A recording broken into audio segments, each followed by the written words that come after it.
আধাৰৰ লগত আমি বেংক একাউণ্ট সংলগ্ন কৰিছোঁ। কিছু মহিলাৰ আধাৰ সংলগ্নকৰণৰ প্ৰক্ৰিয়া এতিয়াও শেষ হোৱা নাই।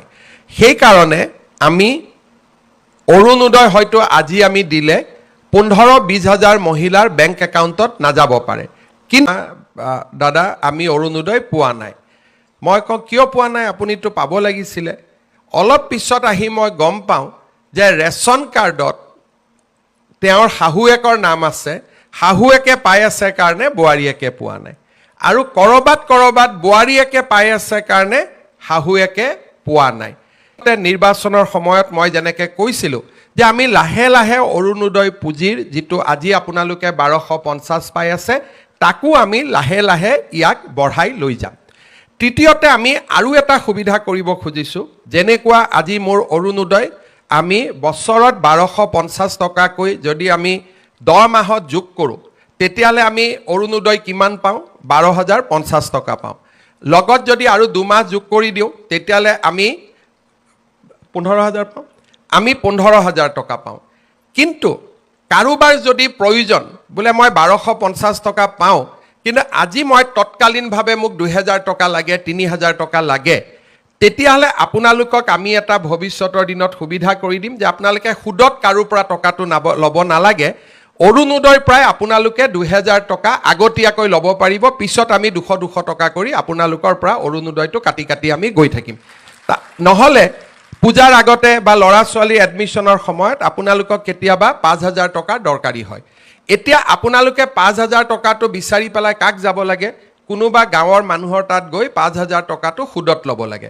কিন্তু আপোনালোকৰ অৰুণোদয়ত ইতিমধ্যে মাৰ্চলৈকে পাবলগীয়া টকা 7,000 আছেই বা 4,000 টকা আছে।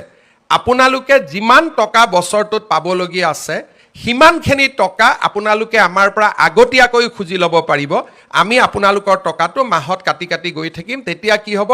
বিনা সুদত আপোনালোকে এডভান্সো ল'ব পাৰিব। তেতিয়া বোলে মই অক্টোবৰ নৱেম্বৰ মাহৰ অৰুণোদয়টো মোক আজিয়ে লাগে, মোৰ ল'ৰা ছোৱালী ক'ৰবাত এডমিশ্যন দিব লাগে বা কিবা বেমাৰ হৈছে, মোৰ ঘৰত বিপদ হৈছে, আপোনালোকে অৰুণোদয়টো আমাৰ পৰা আগতে ল'লে, আমি আপোনালোকক মাহত কাটি কাটি কাটি কাটি দি থাকিলোঁ। তাৰমানে 15,000 টকাৰ 10,000 বা 8,000 টকা আপোনালোকে যাতে আমাৰ পৰা আগতীয়াকৈ ল'ব পাৰে তেনেকুৱাও এটা নতুন কাম এটা আমি আৰম্ভ কৰিম। আৰু অৰুণোদয় মাতৃগৰাকী নিশ্চিতভাৱে একেগৰাকীয়ে ব্যক্তি হ'ব পাৰে। কেতিয়াবা নাম বেলেগ হয়, একাউণ্ট বেলেগ হয়। আমি যেতিয়া ফোন কৰি সোধোঁ যে বাইদেউ আপুনি অৰুণোদয় পাই আছেনে, মহিলাগৰাকীয়ে কয় আমি অৰুণোদয় পোৱা নাই, কিন্তু মহিলাগৰাকীৰ নাম অৰুণোদয়ত গৈ আছে। তেতিয়া আমি গম পাওঁ যে যেতিয়া আমি প্ৰথম অৰুণোদয় ফৰ্ম ফিল আপ কৰিছিলোঁ নামটো আমাৰ থাকিলে, বেংক একাউণ্টটো ফিল আপ কৰা মানুহজনে হয়তো নিজৰ বেংক একাউণ্টটো দি দিলে। তেতিয়া আমি মাহত টকা দি আছোঁ, কিন্তু ক'ৰ তাত পাই আছে? যে যিটো একাউণ্টৰ নম্বৰ দিছিলে তাত পাই আছে। লাহে লাহে আমি বেংক আৰু একাউণ্টৰ নাম আৰু মহিলাগৰাকীৰ নাম একে আছেনে নাই তাক পৰীক্ষা কৰা আৰম্ভ কৰিলোঁ। বহুবিলাক আমাৰ খেলি মেলি দূৰ হ'ল। এইবাৰ আমি আধাৰৰ লগত ইয়াক যেতিয়া সংলগ্ন কৰিলোঁ, ভৱিষ্যতে আমাৰ বেংক একাউণ্টটো হ'ল, নামো একে হ'ল, আধাৰ তাৰ লগত থাকিলে এতিয়াৰ পৰা অৰুণোদয় নামত কোনেও খেলি মেলি কৰিব নোৱাৰিব।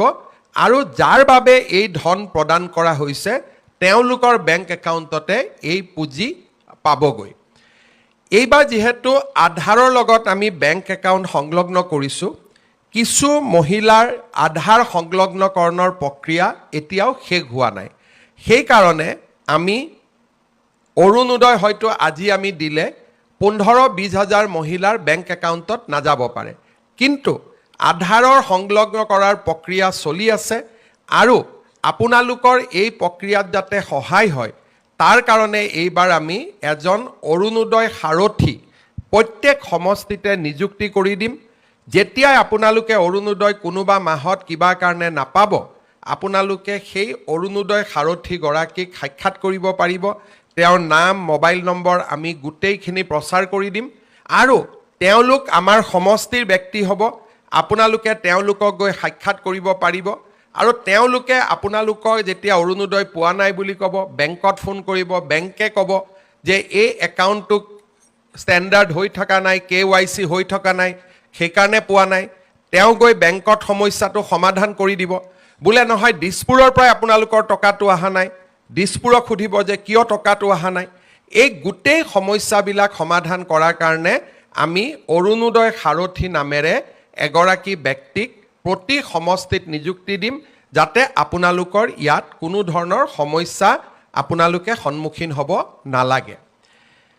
দ্বিতীয়তে, অৰুণোদয় আঁচনিখনক আমি পৰৱৰ্তী পৰ্যায়ত আৰু বেছি ডাঙৰ আৰু বেছি জনদৰদী কৰি তোলাৰ বাবে কিছুমান নতুন নতুন কথা আমি চিন্তা কৰি আছোঁ। এতিয়া মই বহুত ক্ষেত্ৰত দেখোঁ যে মোক কিছুমান মহিলাই কয় যে মামা দাদা আমি অৰুণোদয় পোৱা নাই। মই কওঁ কিয় পোৱা নাই, আপুনিতো পাব লাগিছিলে।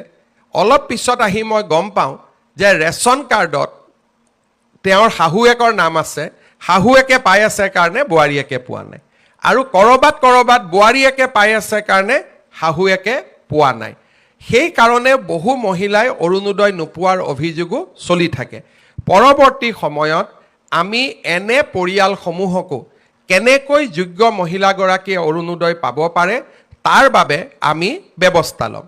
দ্বিতীয়তে, নিৰ্বাচনৰ সময়ত মই যেনেকৈ কৈছিলোঁ যে আমি লাহে লাহে অৰুণোদয় পুঁজিৰ যিটো আজি আপোনালোকে 1250 পাই আছে, তাকো আমি লাহে লাহে ইয়াক বঢ়াই লৈ যাম।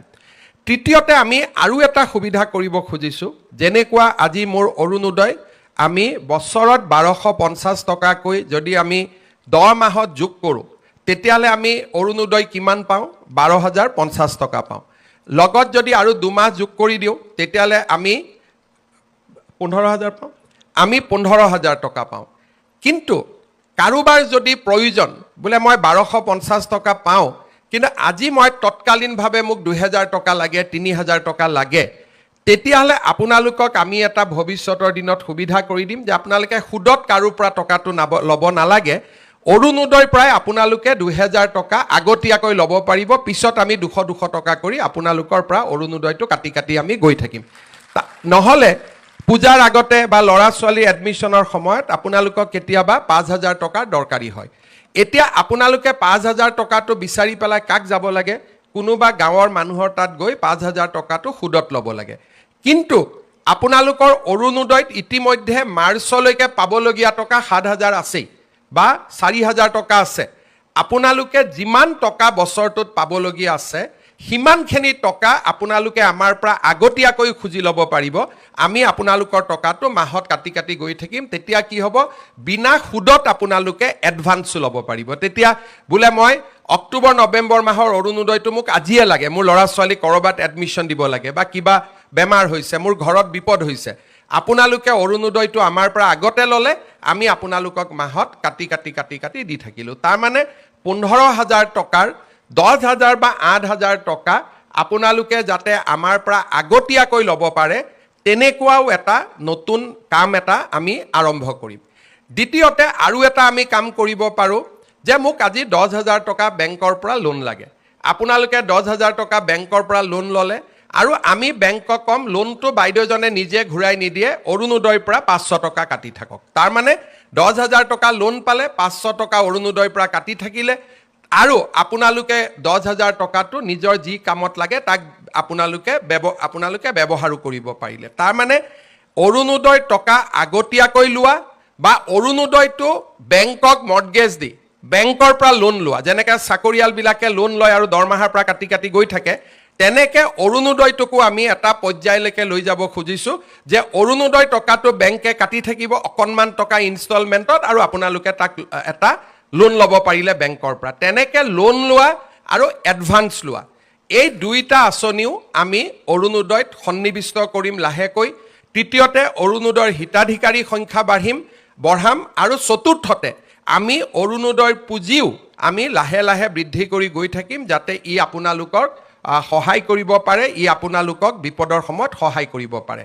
আজি আমাৰ সমাজত মই বহুত মানুহক দেখোঁ যে মানুহৰ যেতিয়া কিবা কাৰণত বেলেগ কিবা ঘটনা ঘটি থাকে, মানুহে খালি অৰুণোদয়ক গালি দিয়ে, চৰকাৰে ইমান এইটো কৰিব পৰা নাই, অৰুণোদয়ত কিন্তু টকা দি আছে। এইটো কথা মানুহে বুজি নাপায় যে অৰুণোদয় টকাটো হিমন্ত বিশ্ব শৰ্মাৰ ঘৰত নাহে। অৰুণোদয় টকাটোৱে 37 লাখ মহিলাৰ মুখত হাঁহি বিৰিঙাই, 37 লাখ মহিলাই এই অৰুণোদয় আঁচনিটোৰ বাবে প্ৰত্যেক মাহত অপেক্ষা কৰি থাকে। যিসকলে অৰুণোদয় গালি পাৰি থাকে, ইতিমধ্যে তেওঁলোকে প্ৰমাণ পাইছে যে অৰুণোদয় গালি পাৰিলে কিমান বিপদ হ'ব পাৰে এইবাৰ ইলেকশ্যনৰ ৰিজাল্টতে মাসকলে দেখুৱাই দিলে যে অৰুণোদয় গালি পৰা পাৰ্টিক কোনেও ভোট নিদিয়ে আৰু সেইকাৰণে অৰুণোদয় গালি গালাজ কৰিব নালাগে বৰঞ্চ চৰকাৰক ক'ব লাগে যে অৰুণোদয়টো বাঢ়িলে অলপ বঢ়াই দিয়ক বুলিহে ক'ব লাগে তেতিয়াহে আই মাতৃসকলে ভাল পাব তাকে নকৰি বহুত মানুহে খালি মুক্ত গালি পাৰিব নোৱাৰে তেতিয়া অৰুণোদয়টোক গালি পাৰি থাকে এই কথাটো মই মানুহক অনুৰোধ কৰিম যিসকলে অৰুণোদয়ক বেয়া পায় অৰুণোদয়ে কিমান মানুহৰ জীৱনলৈ পৰিৱৰ্তন আনিব পাৰে কিমান মহিলাই অৰুণোদয়টোৰ কাৰণে ঘৰত সন্মান পাইছে